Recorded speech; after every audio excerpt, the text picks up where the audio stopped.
ഞാൻ ഇന്നലെ സംസാരിച്ചിരുന്നു ജോസ് കെ മാണിയോട്. പലവട്ടം ഞങ്ങൾ സംസാരിച്ചിട്ടുണ്ട് റോഷി അഗസ്റ്റിനോട്.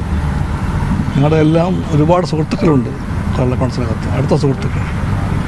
അവരെല്ലാം ഒരുപോലെ പറയുന്നു LDF വിട്ടുപോകേണ്ട ഒരു കാര്യം ഇല്ല കേരള കോൺഗ്രസിൽ. അതെല്ലാം പറയുന്നു. ജോസ് കെ മാണിയാണ് ചെയർമാൻ.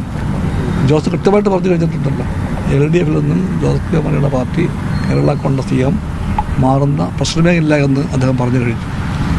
കേരള കോൺഗ്രസ് ചെയർമാൻ അങ്ങനെ പറഞ്ഞിരിക്കെ അതിനപ്പുറം പോയിട്ടുള്ള ഒരു സ്പെക്കുലേഷനെയും ഇടതുപക്ഷ ശക്തികളും LDFും കമ്മ്യൂണിസ്റ്റ് പാർട്ടിയും ഗൗരവമായി കാണുന്നില്ല.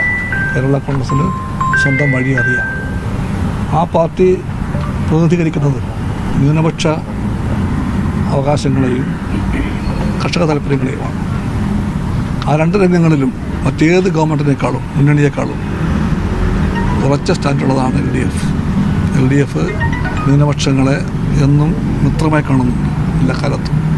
ഇന്ത്യയിലെമ്പാടും ഭൂരിപക്ഷ വർഗീയ ഭ്രാന്ത് പള്ളി ആക്രമിച്ചപ്പോൾ, കന്യാസ്ത്രീകളെ ആക്രമിച്ചപ്പോൾ, പുരോഹിതരെ ആക്രമിച്ചപ്പോൾ, ബൈബിൾ കത്തിച്ചപ്പോൾ അവിടെ എല്ലാം ഓടിയെത്തിയത് എല്ലാവർക്കും അറിയാം ഇടതുപക്ഷമാണ്. ആ പക്ഷത്തെ അതുകൊണ്ട് തന്നെ ന്യൂനപക്ഷങ്ങൾ വിശ്വസിക്കാം. ഞങ്ങൾ ന്യൂനപക്ഷ ഭൂരിപക്ഷ വൈരുദ്ധ്യം ഉണ്ടാക്കാൻ നിൽക്കുന്നവരല്ല. ന്യൂനപക്ഷ ഭൂരിപക്ഷ ഭേദമന്യേ യഥാർത്ഥ വിശ്വാസികളെ ഞങ്ങൾ ചേർത്ത് പിടിക്കും.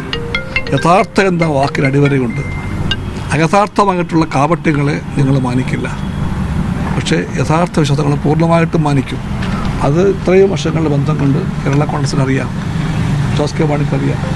ആ സ്റ്റിയറിംഗ് കമ്മിറ്റി അതുകൊണ്ട് എടുക്കാൻ പോകുന്ന തീരുമാനം 100% LDF അനുകൂലമായിരിക്കുന്നതാണ് ഞങ്ങളുടെ ബോധ്യം. ഈ ജോസ് കെ മാണി പറഞ്ഞത് ഭരണം എവിടെയുണ്ടോ അവിടെ കേരള കോൺഗ്രസ് ഉണ്ടാകുക, ആ ഒരു സ്റ്റാൻസൊക്കെ എന്തെങ്കിലും ഒരു നിലപാടിലോ അല്ലെങ്കിൽ അതിന് വ്യക്തത കുറവുണ്ടോ? ഭരണം എവിടെയുണ്ടോ എന്നല്ല അദ്ദേഹം പറഞ്ഞത്. കേരള കോൺഗ്രസ് എവിടെയുണ്ടോ അവിടെ ഭരണമുണ്ടെന്നാണ്. ആ കേരള കോൺഗ്രസ് ഇവിടെയുണ്ട്, ഇവിടെ ഭരണമുണ്ട്.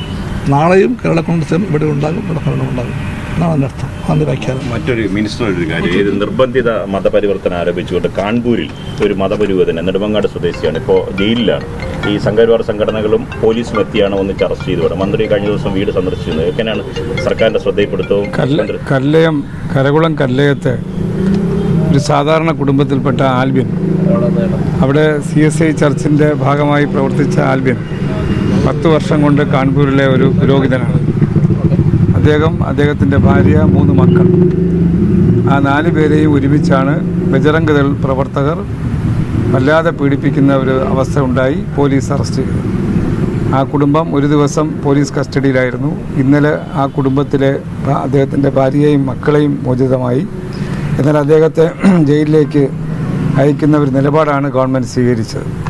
ഈ വിഷയം കുടുംബാംഗങ്ങൾ, അദ്ദേഹത്തിൻ്റെ മാതാവ് എൻ്റെ ശ്രദ്ധയിൽപ്പെടുത്തി. ഞാൻ CMൻ്റെ ഓഫീസിൽ CMൻ്റെ ശ്രദ്ധയിൽപ്പെടുത്താൻ ഇന്നലെ വൈകുന്നേരം തന്നെ തയ്യാറായി. അതിൻ്റെ അടിസ്ഥാനത്തിലുള്ള ഇടപെടൽ ആരംഭിച്ചിട്ടുണ്ട്. എന്തായാലും ആൽബിൻ ഒരു സാധാരണ കുടുംബം.